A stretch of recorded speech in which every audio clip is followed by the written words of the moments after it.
आज मैं आप सभी को एक ऐसा जबरदस्त ऑनलाइन बिजनेस आइडिया बताने वाला हूं जिसको आप स्टार्ट कर सकते हैं जीरो इन्वेस्टमेंट में। इसे आप घर बैठे स्टार्ट कर सकते हैं और मैं आपको गारंटी देता हूं आप घर बैठे लाखों रुपए कमा सकते हैं इस बिजनेस को स्टार्ट करके। हेलो दोस्तों, मेरा नाम है शुभम, आप देख रहे हैं ऑनलाइन सेलर एकेडमी। इस वीडियो में आपको बताने वाला हूं कि कैसे आप शूज का रीसेलिंग बिजनेस स्टार्ट कर सकते हैं, होलसेलर से लेकर के मार्केटिंग और सेल्स से लेकर के रीटारगेटिंग। इस वीडियो में आपको सब कुछ बताने वाला हूं। जो सबसे इंपॉर्टेंट पार्ट होता है किसी भी बिजनेस का वो होता है मार्केटिंग, सेल्स एंड रीटारगेटिंग। और ये हम कैसे करेंगे, इसकी कंप्लीट स्ट्रेटेजी हम इस वीडियो में डिस्कस करने वाले हैं। दोस्तों, कोई भी बिजनेस स्टार्ट करने से पहले अपने होने वाले कस्टमर के बाइंग बिहेवियर को समझना काफी इंपॉर्टेंट है। सो कस्टमर के बाइंग बिहेवियर बेसिकली दो टाइप के होते हैं। पहला होता है इंपल्स बेस्ड और दूसरा होता है इंटेंट बेस्ड। दोस्तों, इंपल्स बेस्ड का मतलब ये होता है कि जैसे मान लो कोई कस्टमर है, उसे इंस्टाग्राम के होम पेज पे लाइक शूज का एक फोटो नजर पे आ रहा है। अब वो देखते ही वो उसको पसंद कर लेता है और तुरंत मन बना लेता है कि हाँ मुझे इसको खरीदना है। तो ये जो तुरंत इमीडिएट डिसीजंस बनते हैं अचानक से, इसको इंपल्स बेस्ड बोलते हैं। बहुत से ऐसे प्रोडक्ट्स हैं जैसे कि फैशन से रिलेटेड सारे के सारे प्रोडक्ट्स जो होते हैं ये इंपल्स बेस्ड होते हैं। जनरली इसमें होता क्या है, जब भी लोग उस प्रोडक्ट के पिक्स को देखते हैं सोशल मीडिया वेबसाइट्स पे या किसी एड के थ्रू, तो वो तुरंत डिसीजन ले लेते हैं कि ये प्रोडक्ट बहुत अच्छा लग रहा है तो मैं इसको खरीद लेता हूं। दूसरा होता है इंटेंट बेस्ड। तो बेसिकली इंटेंट बेस्ड में दोस्तों वो प्रोडक्ट्स होते हैं जिसको कस्टमर ढूंढते हुए आता है, यानी कि ये वो प्रोडक्ट है जो एसईओ बेस्ड है, जिसको कस्टमर ढूंढते हुए आ रहा है। लेट्स से कि मुझे शूज खरीदना है तो मैं ढूंढते हुए आऊंगा shoes online, best shoes online. तो इससे होगा ये इंटेंट बेस्ड है, यानी कि ये रिक्वायरमेंट है किसी कस्टमर का और वो ढूंढते हुए आप तक के आ रहा है। So men's wear reselling business start करने के लिए जो बिजनेस मॉडल है उसके कुछ स्टेप्स होते हैं। इस वीडियो में मैं आपको 9 स्टेप्स बताने वाला हूं जिससे आपको शूज रीसेलिंग बिजनेस स्टार्ट करने से लेकर के उसके मार्केटिंग और सेल्स तक का जो सारा का सारा प्रोसेस होता है वो आपको क्लियर हो जाएगा। दोस्तों, जो सबसे पहला स्टेप होता है किसी भी रीसेलिंग बिजनेस को स्टार्ट करने के लिए, चाहे वो शूज हो या वो गैजेट्स हो, वो होता है रिसर्च। रिसर्च के लिए बेसिकली आपको इस बात का ध्यान रखना है कि आपका जो प्रोडक्ट है वो किस कैटेगरी में आता है। May be it would be impulse based, it would be intent based. तो सबसे पहले आपको क्या करना है, ब्रेनस्टॉर्मिंग कर लेना है कि आपका जो प्रोडक्ट है वो किस कैटेगरी में फॉल होता है। और जैसा भी आपका कैटेगरी है, लेट्स से अगर आप शूज ही सेल करना चाह रहे हैं तो आप एक बार रिसर्च कर लिए अच्छे से कि हाँ मैं शूज सेल करना चाह रहा हूं। तो अब शूज में जब हमारा फाइनल होता है कि मुझे शूज ही सेल करना है, तो शूज में भी बहुत सारी वैरायटीज है दोस्तों। शूज में मेल्स के भी शूज आते हैं, फीमेल्स के भी शूज आते हैं। शूज में फॉर्मल आता है, शूज में लोफर आता है, शूज में स्पोर्ट्स भी आते हैं, शूज में स्नीकर भी आता है। तो ऐसे बहुत सी वैरायटीज है शूज में भी। तो आप ये डिसाइड कर ले कि आप किस निश में सबसे ज्यादा टारगेट करेंगे। आप कॉलेज गोइंग स्टूडेंट्स को टारगेट करना चाहेंगे तो आपको स्नीकर को टारगेट करना पड़ेगा, स्पोर्ट्स को टारगेट करना पड़ेगा। हो सकता है अगर आप जिम गोइंग या फिर स्पोर्ट्स से रिलेटेड लोगों को अगर टारगेट करना चाह रहे हैं तो आप स्पोर्ट्स शूज पे फोकस कर सकते हैं। अगर आप ऑफिशियल्स को टारगेट करना चाह रहे हैं तो आप फॉर्मल शूज पे फोकस कर सकते हैं। तो जैसा भी आपका प्रोडक्ट है, सबसे पहले हमारा काम ये रहेगा कि हम उस चीज को रिसर्च कर ले कि हमारा प्रोडक्ट जो है वो किस किस तरह से हम उसको सेल कर सकते। दोस्तों, ये चीज मैं सबसे पहले इसलिए बोल रहा हूं ताकि जब भी आप कोई होलसेलर सर्च करेंगे ना तो आपके लिए बहुत इजी हो जाए कि आप किस प्रोडक्ट के लिए होलसेलर ढूंढना चाह रहे हैं। लेट्स से शूज होलसेलर अगर मैं सर्च करता हूं तो शूज में भी बहुत सारे ऐसे होलसेलर है जो सिर्फ फॉर्मल शूज पे डील करते हैं, बहुत से ऐसे होलसेलर है जो स्पोर्ट्स शूज पे डील करते हैं, बहुत से ऐसे होलसेलर जो स्नीकर्स पे डील करते हैं। तो ऐसे अलग अलग तरह के होलसेलर्स होते हैं जो सिर्फ एक पर्टिकुलर सेगमेंट पे डील करते हैं। सो उस पर्टिकुलर सेगमेंट के लिए या उस पर्टिकुलर कैटेगरी के लिए सबसे पहले आपको डिसाइड करना है कि आपको किस तरह के शूज सेल करने हैं। तो उस हिसाब से आप अलग अलग होलसेलर्स को फोकस कर सकेंगे। सेकेंड स्टेप होता है दोस्तों फाइंडिंग द होलसेलर। इसके लिए आप बेसिकली इंस्टाग्राम, फेसबुक या फिर ई कॉमर्स वेबसाइट्स में जाके होलसेलर्स को ढूंढ सकते हैं। लेट्स से अगर आप इंस्टाग्राम में होलसेलर ढूंढना चाह रहे हैं तो आप इंस्टाग्राम पे सिंपली सर्च कर दे बेस्ट शूज होलसेलर, या फिर आप लोकेशन के साथ भी सर्च कर सकते हैं लाइक बेस्ट शूज होलसेलर इन दिल्ली। तो इससे क्या होगा ना दोस्तों, उस पर्टिकुलर लोकेशन पे या फिर अगर आप सिर्फ बेस्ट शूज होलसेलर अगर आप सर्च करते हैं तो उस पर्टिकुलर कीवर्ड पे जितने भी होलसेलर है वहां पे आपको लिस्ट नजर आ जाएगा। इसके अलावा दोस्तों फेसबुक में बहुत से ऐसे ग्रुप्स होते हैं जो होलसेलर्स के ग्रुप्स होते हैं जहां पे अपने प्रोडक्ट के पिक्स एंड डिस्क्रिप्शन को सेंड करते हैं। तो आप फेसबुक से भी होलसेलर सर्च कर सकते हैं। अगर आपको इंस्टाग्राम और फेसबुक में जेन्युइन होलसेलर नहीं मिल रहे हैं तो इसके लिए आपके पास एक और ऑप्शन है, आप ई कॉमर्स वेबसाइट पर जा सकते हैं। लेट्स से अगर आप कोई भी ई कॉमर्स वेबसाइट पर जाते हैं लाइक दुकान है या फिर मीशो है, ऐसे बहुत से ई कॉमर्स वेबसाइट है जहां पे जाके आप सेलर इन्फॉर्मेशन देख सकते हैं। लेट्स से अगर आप शूज देख रहे हैं तो शूज में अगर मान लो आपको कोई शूज बहुत पसंद आ जाता है और आप चाहते हैं कि उसके होलसेलर से मेरे को कांटेक्ट करना है, तो आप सेलर इन्फॉर्मेशन के ऑप्शन में जाके देख सकते हैं कि उस सेलर का नाम क्या है। अगर आप मीशो में देखेंगे तो आपको शूज के होलसेलर के डिस्क्रिप्शन मिल जाएंगे, यानी कि उनके नाम और फोन नंबर मिल जाएंगे।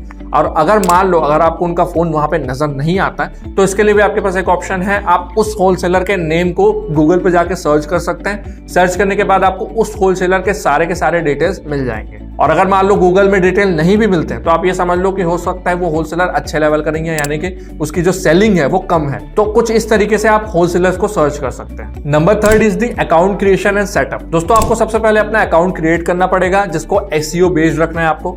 लेट्स से जैसे कि हम अभी शूज रीसेलिंग के बारे में बात कर रहे हैं, तो आपको अपने इंस्टाग्राम प्रोफाइल पे एक ऐसा अकाउंट बनाना है जिसमें लिखा हो बेस्ट शूज ऑनलाइन या फिर बेस्ट शूज इन आपका पर्टिकुलर लोकेशन। ये मैं आपको इसलिए करने बोल रहा हूँ दोस्तों क्योंकि जब भी कोई सर्च करता है, लेट्स से कि मान लो किसी को शूज खरीदना है और वो शूज के लिए सर्च करता है, शूज जैसे ही वो सर्च करेगा तो आपका जो प्रोफाइल है वो सबसे पहले आ जाएगा। इसके लिए आपको अपना यूजर नेम जो है ये बेस्ट शूज या फिर जो भी आपकी प्रोडक्ट कैटेगरी है उस चीज को रखना काफी ज्यादा जरूरी है। इससे आप SEO के जरिए सबसे टॉप में रैंक करेंगे और ज्यादा लोगों तक के आपके जो प्रोडक्ट है वो नजर आएंगे। अपने अकाउंट में जब आप डिस्क्रिप्शन ऐड करेंगे तो आप इस बात का खास ध्यान रखें कि डिस्क्रिप्शन जो हो वो भी SEO बेस्ड हो, यानी कि उसमें शूज वर्ड आए और बहुत सी ऐसी चीजें आए लाइक सेल्स, बिजनेस, इस टाइप की चीजें आए। और जितना ज्यादा वो कैची होगा, जितना ज्यादा अट्रैक्टिव होगा, लोग उतना ज्यादा इन्फ्लुएंस होंगे और तुरंत मन बनाएंगे शूज को खरीदने का। इसलिए आपको कोशिश यही करना है कि आपको अपना डिस्क्रिप्शन इतना अट्रैक्टिव रखना है कि सामने वाला देखे और तुरंत आपको फॉलो कर ले। Number 4 is the branding. दोस्तों किसी भी बिजनेस में ब्रांडिंग एक बहुत इंपॉर्टेंट रोल प्ले करता है। चाहे कोई भी बिजनेस हो, आप देखते होंगे इतने सारे एडवर्टीजमेंट आजकल आते हैं, चाहे आप यूट्यूब पे देखो चाहे इंस्टाग्राम पे देखो, हर कोई अपनी ब्रांडिंग करने में लगा हुआ है। तो दोस्तों ब्रांडिंग की अपनी एक इंपॉर्टेंस है और आपको भी अपना खुद का ब्रांडिंग करना काफी जरूरी है ताकि लोग आपको रिकॉग्नाइज कर सके कि ये बेस्ट शूज सेलर है या ये बेस्ट शूज रीसेलर है। तो लोग आपको जाने, आपको पहचाने, इसके लिए आप सबसे पहले अपना लोगो बना ले। लोगो बनाने के लिए आप कैनवा, इसके अलावा पिक्सआर्ट को भी आप यूज कर सकते हैं और या फिर कुछ ऐसी AI वेबसाइट्स है जहां पे जाके आप अपना लोगो क्रिएट कर सकते हैं। 5th स्टेप होता है दोस्तों पोस्टिंग। दोस्तों हमने लोगो तो बना लिया, हमने अकाउंट भी क्रिएट कर लिया, हमने डिस्क्रिप्शन भी ऐड कर लिया। अब जैसे ही हमको होलसेलर किसी भी शूज के पिक्स एंड डिस्क्रिप्शन देगा, हमें उसे तुरंत पोस्ट कर देना है। पोस्ट करने के लिए बेसिकली हमको हाई क्वालिटी पिक्स को वहां पे अपलोड करना है क्योंकि जितना ज्यादा हाई क्वालिटी रहेगा उतना ज्यादा उसके बाइंग के चांसेस बढ़ते जाते हैं। लो क्वालिटी रहेगा तो बाइंग के चांसेस कम हो जाते हैं। इसी प्रकार हमको डिस्क्रिप्शन में पूरा ध्यान रखना है कि डिस्क्रिप्शन प्रॉपर कीवर्ड बेस्ड हो, उसमें अच्छे से हमको कीवर्ड्स डालने हैं, उसमें अच्छे से हमको कॉल टू एक्शन डालना है और उसमें बहुत अच्छे से हम म्यूजिक भी ऐड कर सकते हैं। कुछ ऐसे म्यूजिक होते हैं जो बिल्कुल ट्रेंडिंग में चलते रहते हैं। आप देखेंगे जो म्यूजिक वाला सेक्शन होगा उसमें म्यूजिक में एक एरो, ऊपर वाला एरो बटन बना होगा। सो वो जो एरो है वो ट्रेंडिंग का साइन है। तो बेसिकली आप जब भी अपलोड करें तो ट्रेंडिंग म्यूजिक के साथ अपलोड करें जिससे आपके रीच जो है बढ़ने के चांसेस बढ़ जाते हैं। दोस्तों जब भी आप पोस्ट करें तो आप टाइमिंग का खास ध्यान रखें कि किस टाइम पे आप पोस्ट कर रहे हैं। बेसिकली लोग शाम को ज्यादा एक्टिव होते हैं और मैक्सिमम लोग शाम को ही जाके फ्री हो पाते हैं। तो ज्यादातर लोग जो है शॉपिंग का जो आइडिया है वो या तो शाम को सोचते हैं या शाम को अपने सोशल मीडिया अकाउंट्स में ज्यादा एक्टिव होते हैं। तो आपको कोशिश यही करना है कि आप टाइमिंग का खास ध्यान रखें और उस हिसाब से आप पोस्ट करते जाएं। Number 6 is the marketing.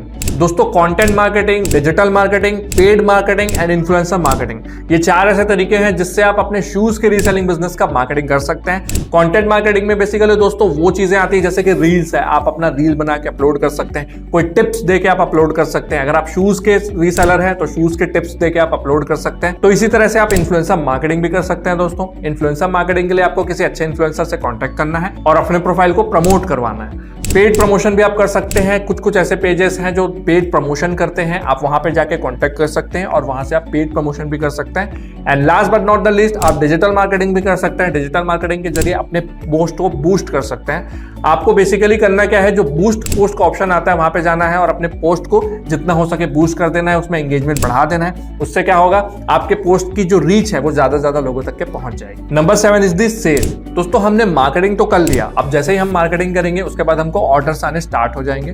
तो यहाँ पे हमको सेल्स का खास ध्यान रखना है। जैसे ही किसी कस्टमर को आपका प्रोडक्ट पसंद आएगा वो आपको तुरंत मैसेज करेगा, आप उसको तुरंत डिस्क्रिप्शन दे दें कि प्रोडक्ट की डिस्क्रिप्शन ये है, इसके कलर ऑप्शंस ये है, इसके कैश ऑन डिलीवरी और रिटर्न पॉलिसी है। तो ये सारी चीजें जब आप उनको डिस्क्रिप्शन दे देंगे तब सामने वाला आपको ऑर्डर कर देगा। तो जैसे ही आपको ऑर्डर मिलता है आपको तुरंत होलसेलर से कांटेक्ट करना है। होलसेलर को अपने कस्टमर का जो डिटेल है, लाइक उसका नेम, उसका एड्रेस, ये सारी की सारी चीजें आपको होलसेलर को प्रोवाइड कर देना है। फिर उसके बाद होलसेलर क्या करेगा, होलसेलर उस प्रोडक्ट को उस कस्टमर के एड्रेस तक के डिलीवर कर देगा। Number 8 is the review. दोस्तों जैसे ही आपका ऑर्डर सक्सेसफुली प्लेस हो जाता है तो आपको कस्टमर को ये पूछना है कि उनको वो प्रोडक्ट कैसा लगा, उस प्रोडक्ट की क्वांटिटी कैसी है, उनका डिलीवरी एक्सपीरियंस कैसा रहा है। ये सारी की सारी चीजें आप उनसे पर्सनली कांटेक्ट करके पूछ सकते हैं। इससे क्या होगा ना दोस्तों, आपके कस्टमर को एक सेंस ऑफ सेटिस्फेक्शन मिलेगा कि हाँ यार, सामने वाले ने मेरे को पूछा कि प्रोडक्ट कैसा रहा। और साथ ही साथ आपको जैसे ही पॉजिटिव रिव्यू आता है तो आप तुरंत उस चीज का स्क्रीनशॉट ले लें या फिर अपने कस्टमर को बोले कि कोई एक पॉजिटिव रिव्यू दे दे। जिससे होगा क्या, आप उस पॉजिटिव रिव्यू को अपने स्टोरीज पे, अपने पोस्ट पे अपलोड करेंगे, जिससे आपके लिए एक ट्रस्ट बिल्ड हो जाएगा बाकी लोगों को कि इन्होंने सक्सेसफुली ऑर्डर प्लेस किया है। आप देखोगे बहुत से ऐसे रीसेलर्स हैं जो ऑर्डर प्लेस होने के बाद उस चीज का स्क्रीनशॉट लेते हैं और रिव्यूज में ऐड कर देते हैं, जिससे लोगों को ट्रस्ट करने में काफी इजी होता है और वो बहुत जल्दी डिसीजन लेते हैं कि हमें ये प्रोडक्ट ले लेना चाहिए। ये बहुत जेन्युइन अकाउंट है और यहाँ पे जो प्रोडक्ट्स हैं ये बहुत अच्छी क्वालिटी में अवेलेबल है। Number 9 is the retargeting. दोस्तों हमने प्रोडक्ट को सेल भी कर लिया और कस्टमर से रिव्यू भी ले लिया, लेकिन इसका मतलब ये नहीं कि उस कस्टमर से जो हमारी रिलेशनशिप है वो वहीं पे खत्म हो जाती है। ऐसा कुछ नहीं है। आपको उस कस्टमर के साथ रिलेशनशिप मेंटेन करना है। जितने ज्यादा आपके कस्टमर बनते जाएंगे, जितने ज्यादा आपको वापस आप उनको सेल करते जाएंगे, वो एक रिकरिंग कस्टमर के रूप में आपके सामने आएंगे। तो आपको इस बात का खास ध्यान रखना है कि आपके जो कस्टमर हैं वो रिकरिंग हो, बार बार आने वाले हो। तो इसके लिए आपको बार बार रीटारगेटिंग करना है। लेट्स से कि अगर मान लो आपके कस्टमर का नाम है राजू और राजू को एक फॉर्मल शूज पसंद आ गया आपका ब्लैक कलर का, तो आप ये कर सकते हैं कि आपके पास जब ब्लैक कलर के वैरायटीज और आ जाए, मतलब फॉर्मल शूज की वैरायटी आ जाए, तो आप उस चीज को उसे सेंड कर सकते हैं। या हो सकता है कि राजू को स्नीकर्स का भी शौक हो या फिर स्पोर्ट्स शूज पहनने का भी शौक हो, तो आपके पास स्पोर्ट्स या स्नीकर्स में भी जब वैरायटीज आते हैं तो आप उसको एक एक करके फॉरवर्ड कर सकते हैं। आप इस बात का ध्यान रखें कि आप ज्यादा फॉरवर्ड ना करें, यानी कि आप ज्यादा बैक टू बैक उनको भेजना अवॉइड करें। आप कुछ समय के ड्यूरेशन में उनको सेंड करते जाएं। एक प्रॉपर एक्सेल शीट मेंटेन करें जहां पे आप अपने कस्टमर्स के नेम एंड डिटेल्स ऐड कर दें। जो कस्टमर जो पॉजिटिव रिस्पांस दिए हुए हैं आप उन्हें रीटारगेटिंग कर सकते हैं। अपना रीसेलिंग बिजनेस स्टार्ट करने के लिए आप हमसे कांटेक्ट कर सकते हैं, जिसमें आपको सर्विसेज मिलेगी जैसे website development, digital marketing, content development. दोस्तों हमारा एक ही ऑब्जेक्टिव है, आप अपना बिजनेस स्टार्ट करें और हम आपको पूरा सपोर्ट करें। आई होप आप सभी को ये वीडियो अच्छी लगी होगी। वीडियो पसंद आया हो तो लाइक करें, ऑनलाइन सेलर एकेडमी को सब्सक्राइब करें। मिलते हैं हमारे नेक्स्ट वीडियो में। Thanks for watching the video.